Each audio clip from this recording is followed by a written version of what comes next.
अस्सलाम नाज़रीन, उम्मीद आप खैर खैरियत से होंगे। जिस चीज़ का हमें डर था वो हो गया। जब एक post world war two modern paradigm बना था, नेशन स्टेट से कॉन्सेप्ट सीमेंट हुए थे, एक्सेप्टेबल नॉन एक्सेप्टेबल की लाइंस बनी थी, तो उसकी एक ओवरऑल गवर्निंग बॉडी थी यूनाइटेड नेशंस, जिसके कुछ प्राइमरी गोल्स थे। नंबर 1 था कि वर्ल्ड वॉर 3 प्रिवेंट करना, actually increase of wars prevent करना, उसमें वो फेल कर गई। दूसरा ये था कि यूनिवर्सैलिटी ऑफ ह्यूमन राइट्स को इंश्योर करना, गाइड करना और कंट्रीज़ को आहिस्ता आहिस्ता उस तरफ लेके जाना। ये जो अभी रेजोल्यूशन पास हुआ है, जिसके अंदर सब ने अपना अपना हिस्सा डाला है, हम बात कर रहे हैं वो जो इज़राइल फ़लस्तीन के एक नॉर्मलाइजेशन पैक्ट है, जिसके तहत एक वहाँ पे ISF फोर्स बढ़नी है, जिसने जाना है और वहाँ पे स्टेबलाइजेशन लानी है, वो पास हो गया। 2 साल तक इसराइल लोगों का कत्लेआम करता रहा। जो प्रिजनर्स ऑफ जेनोसाइड कैप्चर होते थे उनको रेप करता रहा, उनको अब्यूज़ करता रहा। और जो प्राइमरी गोल था इसराइल का वो ये था कि हम इस जेनोसाइड के ज़रिए हमास को ख़त्म कर देंगे और गाज़ा के एरियाज़ पे कैप्चर कर लेंगे। वो चीज़ें ये UN का बिल इंश्योर करता है। ये इतनी बड़ी चपेट है पूरी मुसलमान उम्मत के मुंह पे, और कोई भी जो इंसानी हकूक़ में मानता है उसके मुंह पे कि शर्म आती है कि इसको मुल्कों ने सपोर्ट किया। किस किस ने इसको सपोर्ट किया है? इस बिल को बिला Naga Saudi Arabia, Qatar, UAE, Egypt, Jordan, Indonesia, Turkey, Pakistan सब ने सपोर्ट किया। पाकिस्तान एक परमानेंट मेंबर होने के नाते इसके लिए वोट भी किया। इस वोट से अब्सटेन किसने किया? चाइना और रशिया। वो वीटो कर सकते थे, इन्होंने वीटो नहीं किया, उन्होंने अब्सटेन किया, यानी कि अपना आधा प्रोटेस्ट रिकॉर्ड करवाया, लेकिन ये चीज़ होने दी। इसके बाद ट्रंप ने लुडियाँ मचाई, शुक्रिया अदा किया सारे ममालिक का जिसमें इन्वॉल्व थे, और बताया कि मैं कितना बड़ा पीस मेकर हूँ। और हैरान कुन बात यह है कि ये रेजोल्यूशन इसराइल ने वेलकम किया। जब भी इस 2 साल में इसराइल के जेनोसाइड के पॉइंट ऑफ व्यू से रेजोल्यूशन आता था तो इसराइल कहता था कि ये एंटी सेमेटिक है नेचर। वो दुनिया भर में जाकर शोर मचाता था कि यहूदियों के ख़िलाफ़ साजिश हो रही है, यहूदियों को बुरा महसूस कराया जा रहा है, यहूदियों के हक़ छीने जा रहे हैं। लेकिन जब एक जेनोसाइड को एक अपार्थाइड में चेंज किया जा रहा है तब वो कहता है मोस्ट वेलकम, ये बहुत अच्छी चीज़ है। जो एक सिल्वर लाइनिंग है जो सारे मुस्लिम ममालिक इस वक्त आपको डंडोरा पीट के बता रहे हैं, वो क्या है कि जनाब हमने वहाँ पे जेनोसाइड रुकवा दिया। ये सरातन झूठ है। और साथ ही वो ये बता रहे हैं कि अब इस रेजोल्यूशन के ज़रिए पैलेस्टीनियन स्टेटहुड का चांस बन गया। ये भी सरातन झूठ है।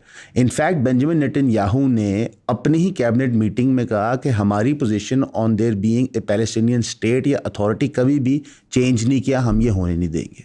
तो इस रेजोल्यूशन ने अचीव क्या किया इन अ नटशेल, अगर हम कहें लुबे लुबाब क्या है, कि जो गाज़ा का एरिया अभी तक इसराइल ने अनेक्स किया उनका हो गया। जो एरिया बिल्कुल तबाहकुन है, रबल है, जहाँ पे अमेरिकन कांग्रेसमैन और सेक्रेटरी जब गए थे उन्होंने कहा था कि हमने इतनी तबाही देखी नहीं है, वहाँ पे सारे फ़लस्तीनी गाज़ा के लोग रहेंगे। और जो एक जोन है in the middle, a buffer zone if I may, वो ISF कंट्रोल करेगी।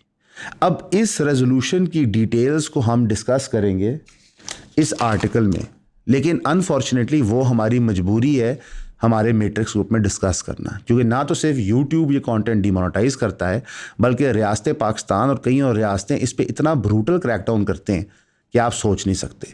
तो हम ये रिस्क लेंगे, लेकिन इतना पब्लिकली नहीं लेंगे। तो फिल वक्त हम सिर्फ आपको एक लुबे लुबाब देना चाहते थे कि वहाँ पे क्या हुआ है, और साथ ये बताना चाहते थे कि इसमें सब मुलव्वस हैं।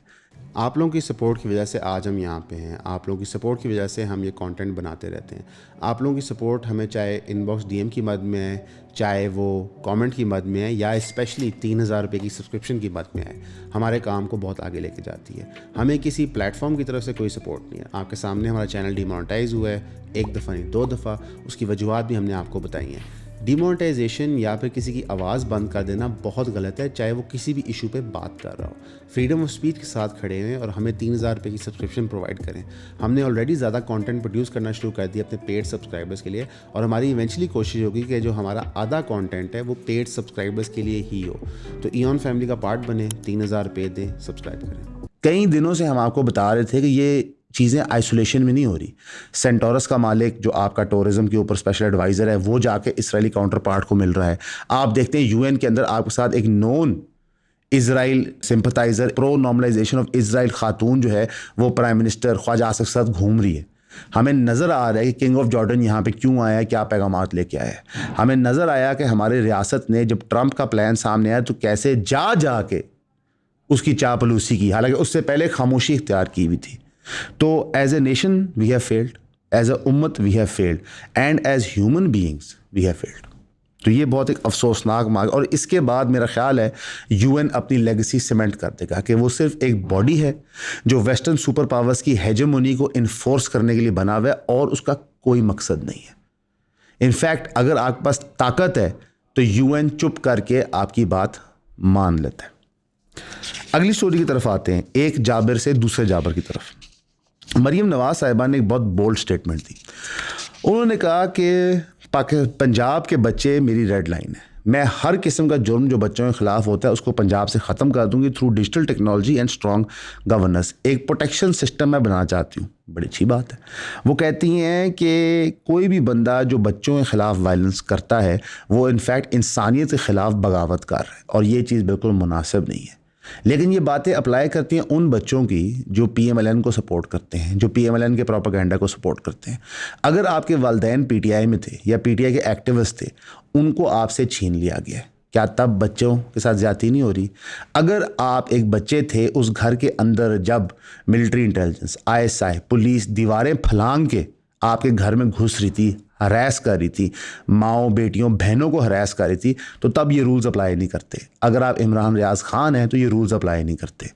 तो एक तरफ हमें मरीम साहिबा अपना इमेज रीबिल्ड करते हुए नज़र आती है कि मैं पूरी कौम की माँ हूँ, लेकिन फिर साथ ही साथ वो ऐसी एक्टिविटीज़ परफॉर्म करवाती हैं, चाहे वो CCD की शक्ल में हो, चाहे NCCI की शक्ल में हो, चाहे क्रैकडाउन ऑन PTI पंजाब हो, चाहे क्रैकडाउन ऑन TLP पंजाब हो, जिससे आप कहते हो कि नहीं, कुछ बच्चों की ये माँ ज़रूर हैं, बाकी बच्चे के बारे में परवाह नहीं करती। जो हमने फ्लड के दौरान हरकत व सकनात देख ली कि फ़ोटो ऑप्स के लिए हर कोई मिनिस्टर वहाँ पहुँच रहा था, लेकिन एक्चुअल बच्चे जिनकी ज़िंदगियाँ डेवस्टेट हो गई उनके लिए हो कुछ नहीं रहा। लोगों की ज़मीनें, जायदाद, जानवर तबाह हो गए, उनके लिए हो कुछ नहीं रहा, तो उनके लिए वो एक्ट नहीं करती। तो ये स्टेटमेंट्स, ये वो खोखलापन है जिसके तहत सियासतदान हमें बेवकूफ़ बनाते हैं। 90 दिन में करप्शन ख़त्म, मैं प्राइम मिनिस्टर बन जाऊँगा तो यूँ कर दूँगा, मैं चीफ मिनिस्टर हूँ तो मैं आपके लिए ये कर रही हूँ। काम नज़र आना चाहिए, उसको बोलने की ज़रूरत नहीं होती। तो अनफॉर्चुनेटली मरीम नवाज साहिबा की जो ये क्राइम्स अगेंस्ट चिल्ड्रन की बात है, तो मैं चाहूँगा सबसे पहले वो कसूर से शुरू करें, जहाँ पे एक बहुत बड़ा स्कैंडल अनकवर हुआ था चाइल्ड प्रोस्टिट्यूशन का, और देखा जाए कि उसमें कौन से MNAs MPs इन्वॉल्व थे। उस वक्त वो नाम उछले थे, लेकिन आज वही फैमिलीज़ आप एक कैबिनेट का हिस्सा बनी हुई हैं पंजाब के अंदर। अगर आप चाहते हैं कि आप इसके ऊपर डिटेल इंक्वायरी करना चाहें तो आप काइंडली जाके अपने ही मिनिस्टर से घरों में चेक करें कि कितने छोटे बच्चे वहाँ पे नौकरियाँ कर रहे हैं, तो आपको रियलिटी पता चलेगी। आप जाके उन फैक्ट्री ओनर्स की फैक्ट्रीज चेक करें जहाँ आपकी पार्टी को डोनेशंस मिलती हैं और वहाँ पे जो छोटे बच्चे काम कर रहे हैं। कतन ये सिर्फ मरीम नवाज साहिबा पर तनकीद नहीं है, ये पूरे सिस्टम पर तनकीद है। आप चाहे pro PPP, pro PTI, pro कोई भी जमात के डोनर लिस्ट उठाएंगे और वहाँ चेक करोगे बच्चों के साथ क्या ज़्यादती हो रही है, चाहे वो वर्क प्लेस में हो, इन फैक्ट्रीज, स्कूल्स, हॉस्पिटल्स या घरों के अंदर। और जो आपकी प्राइमरी टू सेकेंडरी का ड्रॉप आउट का प्रॉब्लम है, which is actually the biggest educational crisis in Punjab, कि बच्चे प्राइमरी से आगे सेकेंडरी में जा ही नहीं रहे, तो उसके लिए आप क्या कर रही हैं? तो अगेन, जिस तरह UN एक खोखली बॉडी है, उस तरह हमारे चीफ मिनिस्टर का पोस्ट भी एक खोखली बॉडी है। और मरीम नवाज साहिबा की स्टेटमेंट हमें तो नहीं समझ आती, हो सकता है कि आपको या किसी और को समझ आए। एक और खोखली स्टेटमेंट से तीसरी खोखली स्टेटमेंट पर चलते हैं। अता तारड़ साहब ने नोटिस ले लिया एक फ़ेक वीडियो जहाँ पे एक सीनियर जर्नलिस्ट है बेनज़ीर शाह साहिबा, उनकी किसी ने एक बेहुदा वीडियो AI से जनरेट की। अता तारड़ साहब ने कहा ये बिल्कुल अनएक्सेप्टेबल है, हाईली कंडेमेबल है, इसका नोटिस लिया जाएगा। किसी को हक नहीं ये फ़ेक वीडियोस बना के फैलाने का, और जर्नलिस्ट की हरासमेंट तो सवाल ही पैदा नहीं होता। अब ये वो सारी बातें क्यों कर रहे हैं? क्योंकि कई लोगों की फ़ेक वीडियोस बनती हैं। आप टिकटॉक खोल लें, जितनी इमरान खान साहब, जनरल्स की इस वक्त AI वीडियोस टिकटॉक पे बन रही है वो इंतहाई बेहुदा है, लेकिन इनका नोटिस क्यों लिया गया बेनज़ीर शाह साहिब का? ये नहीं कि वो जर्नलिस्ट है, इसलिए क्योंकि जिस अकाउंट ने ये वीडियो पोस्ट की, अता तारड़ साहब उसको फॉलो करते हैं।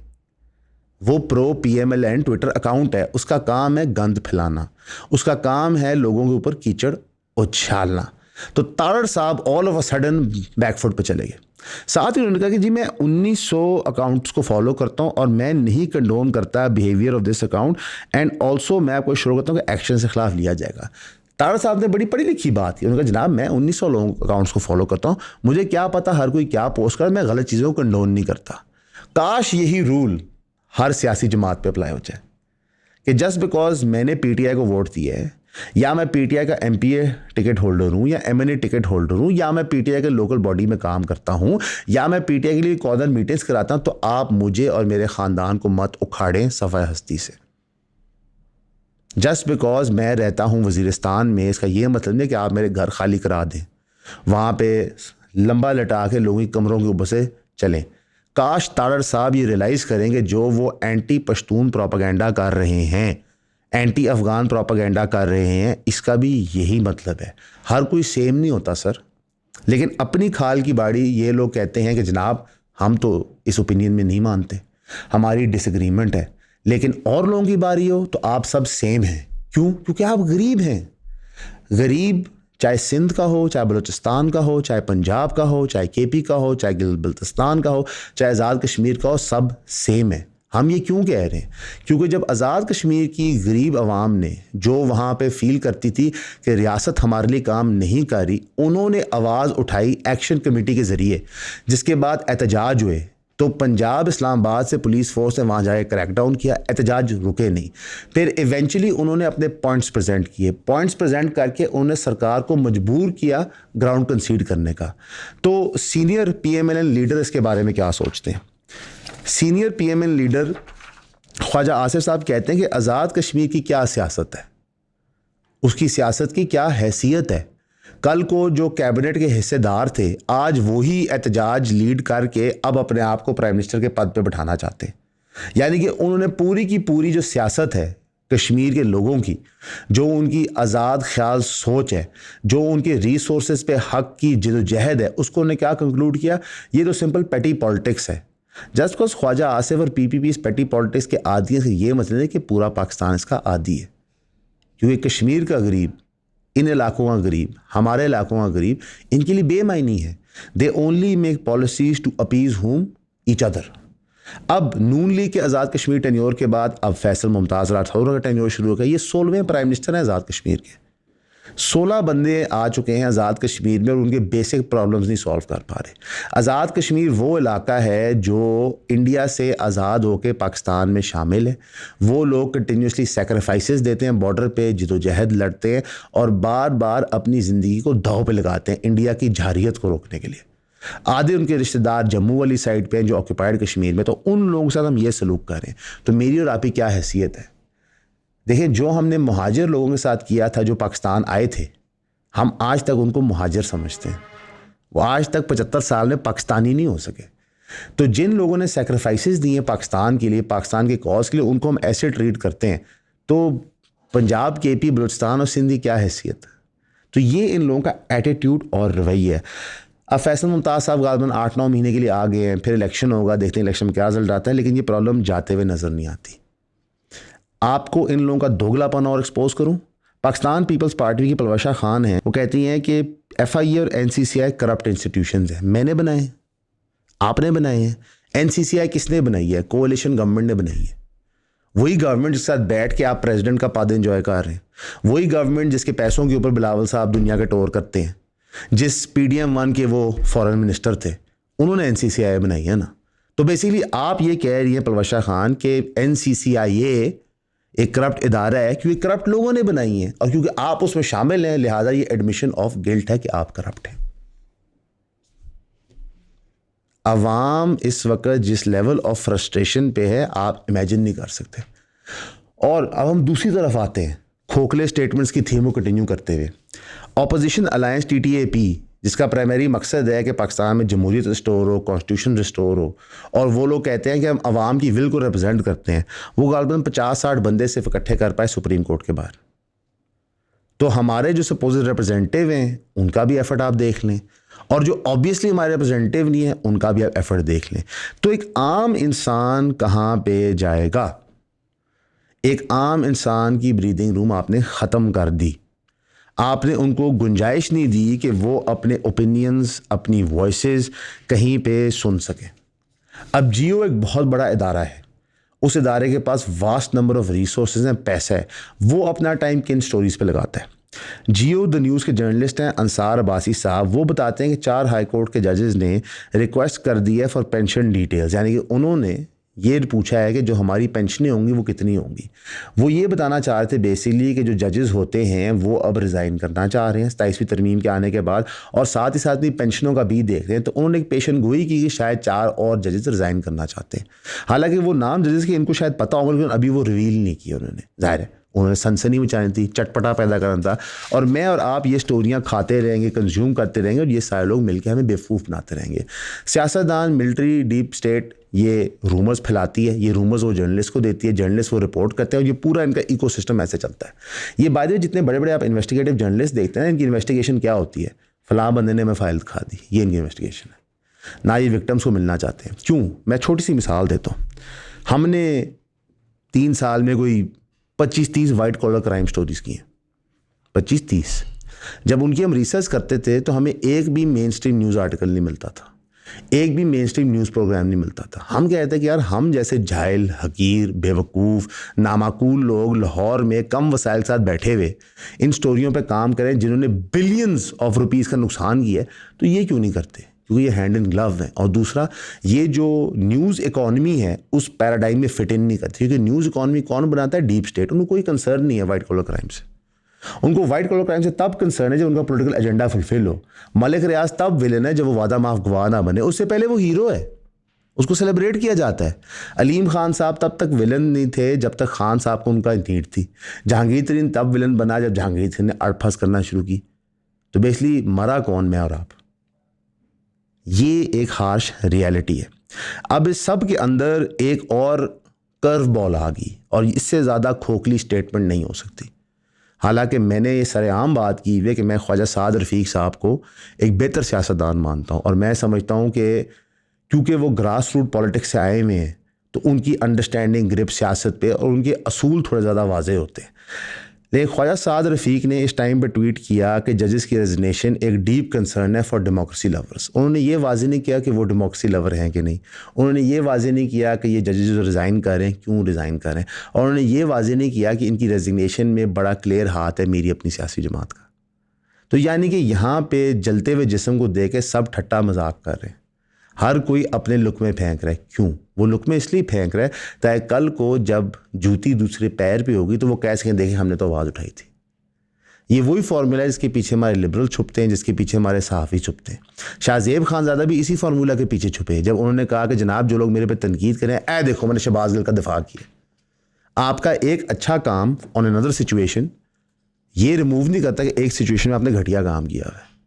तो नून लीग की गवर्नमेंट बेशक गिनवाए कि जनाब हमारे साथ मुशर्रफ ने जुल्म किया, हमारे साथ फलां ने जुल्म किया, हमारे साथ इमरान खान ने जुल्म किया, उससे उनके हाथ धुल नहीं जाते उन लोगों के खून से जिनके साथ पिछले 3 साल में जुल्म हुए। तो ये ख्वाजा साद रफ़ीक की ट्वीट का हमारी दानिश के मुताबिक लुबे लुबाब था कि एक बंदा जो अपने आप को जमहूरी समझता है, जिसने बाकायदा अनाउंस किया जनाब कि मैं इलेक्शन हार गया हूँ, उसने 2 नंबरी नहीं की, वो आज दोबारा इस चीज़ को देख के हंस रहा है। और जो उनके जोड़ीदार हैं, जो पुराने नून लीग के स्टॉलवर्ट हैं, राना सनाउल्लाह साहब, वो क्या फरमाते हैं? वो फरमाते हैं कि 28वीं तरमीम जल्द आ जाएगी, और 28वीं तरमीम स्पेसिफिकली लोकल बॉडीज़, NFC और हेल्थ के ऊपर होगी। मुझे नहीं पता था कि लोकल बॉडीज़ के लिए, NFC के लिए और हेल्थ के लिए आपको कॉन्स्टिट्यूशनल अमेंडमेंट चाहिए होता है। ये वो 3 लकूने हैं जिसके पीछे असल में कुछ और छुपा है। कोई नहीं, जब वो तरमीम सामने आएगी तो हम आपको बता दें क्या छुपा हुआ है। वैसे यहाँ पे मैं याद करना चाहूँगा कि एक बहुत बड़े आदमी की बेटी के बेटे ने खड़े होकर तकरीर की थी कि किसी का बाप 18वीं तरमीम को छेड़ नहीं सकता, स्पेसिफिकली NFC अवार्ड के हवाले से। लो सामो, अब वो NFC अवार्ड को भी छेड़ने लगे। उसकी वजह ये है कि उस बड़े आदमी की बेटी का जो बेटा है वो खुद छोटा सा आदमी है, हकीर सा इंसान है, जिसकी टोटल अकल और सियासत ये है कि पावर कॉरिडोर्स की चापलूसी करके मैंने कैसे अगला PM बनना है। अभी जो ग्रेट रेस है बिटवीन बिलावल एंड मरीम नवाज साहिबा कि कौन प्राइम मिनिस्टर बन सकता है या potential candidate host in the next 10 years, उसके लिए ये लोग कुछ भी करने को तैयार हैं। असूल, माँ बाप, बहन भाई, पार्टी वर्कर, सबको कॉम्प्रोमाइज़ करने को तैयार है। एज अ पर्सन जो नून लीग के अंदर बिलीव करता था in 2008-13, even up to I would say 18-19, even until अदम अतमाद आया था, मुझे लगता है नून लीग का दौर बेहतर होता था। मैंने एक्टिवली कारोबार किया हुआ है। जरदारी दौर जब वो फेडरल में थे, पंजाब में शहबाज शरीफ साहब थे, फिर जब फेडरल के अंदर नवाज शरीफ साहब आए, शहबाज शरीफ साहब पंजाब में थे, और फिर जब खान साहब फेडरल में आए और बुज़दार साहब पंजाब में, तो मैं समझता था कारोबार के पॉइंट ऑफ व्यू से कि नून लीग बेहतर है, और ये साबित भी होता था फैक्ट के साथ। लेकिन जिस हरकत व सकनात पे अब ये उतर आए हैं, जहाँ पे ये लोग फ़लस्तीन को बेच रहे हैं, मादनियात को बेच रहे हैं, हमारे लोगों को बेच रहे हैं, और IMF की वजह से अब पूरे के पूरे मुल्क को उन्होंने फाइनेंशियली मफलूज कर लिया, तो मुझे कोई शर्म आड़ नहीं महसूस थी ये कहने में कि ये सियासी जमात हमारे मुल्क के लिए अच्छी नहीं है। और पीपल्स पार्टी की तो हम बात ही ना करें। पीपल्स पार्टी को सिंध में कितनी देर हो गई है साहब, आप बताना चाहेंगे? 17 और 90s पूरा, ठीक है, तो इट इज़ सेफ टू से कि 30-35 साल से हैं। 595 ऑनर किलिंग्स हुई हैं पिछले 4 साल में सिंध में, ये वो हैं जो रिपोर्ट हुई हैं।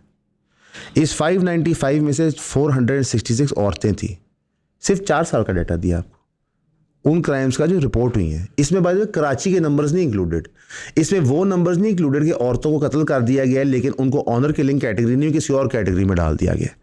तो जो रियलिटी है सिंध की, वो इतनी खौफनाक और बुरी है। ये वो बिलावल साहब हैं जिसकी पार्टी कहती है कि ज़ुरान ममदानी बेसिकली PPP को कॉपी करके न्यूयॉर्क बना है, न्यूयॉर्क का मेयर बना है, क्योंकि यंग मेयर हमने लगाया तो यंग मेयर उन्होंने लगा दिया। सर थोड़ा सा आप बात को वजाहत करें कि ज़ुरान ममदानी ने भी शायद 500 औरतों का कत्लेआम करवाया हुआ है सिंध के अंदर, शायद उन्होंने भी एथनिक जेनोसाइड्स करवाए हुए हैं कराची शहर के अंदर, तो फिर तो सिमिलैरिटी बनती है। तो ये इन लोगों के असली चेहरे हैं। These are the real faces of the people that run the system. हम डीप स्टेट पे वीडियोस बना बना थक गए हैं, सियासतदानों पे वीडियोस बना बना थक गए, और आप लोगों को बार बार ये कहते हैं कि जब तक आप ये सिस्टम्स रिक्लेम नहीं करेंगे कुछ होगा नहीं। FC कॉलेज में गया था, वहाँ पे उन्होंने दावत दी थी एक टॉक के लिए। वहाँ पे जो नंबर 1 आस्क क्वेश्चन था कि बच्चे पूछते थे हम क्या करें, उसका बड़ा सिंपल मैं जवाब देता था, लेकिन उनको शायद ये बात सुन के तकलीफ़ होती थी।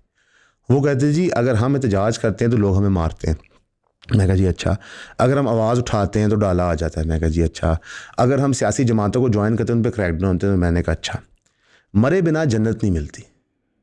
अगर आप किसी आइडियल में बिलीव करते हैं, कोई आपका लॉफ्टियर गोल है, तो फिर आपको सैक्रिफाइसेस देनी होती हैं, आपको रिस्क पे चीज़ें लगानी होती हैं।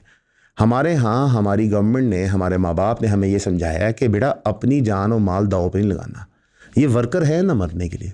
तो हमारे सियासी लीडरान क्या करते हैं, और अनफॉर्चुनेटली वो साइकी हमारी अवाम उन्नास में सीप इन कर रही है कि जनाब कोई हमारे हक़ की आवाज़ उठा दे, हम नहीं उठाएंगे।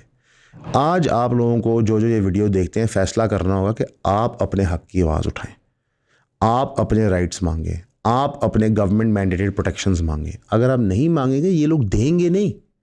एक छोटा बच्चा जब तक रोता नहीं है तब तक माँ उसको दूध नहीं पिलाती, तो कितनी को ये रियासत हमारी माँ है ये तो साबित हो गया। तो यहाँ पे आपको बाकायदा ऑर्गेनाइज करना पड़ेगा अपने आप को, not according to party lines, according to human lines.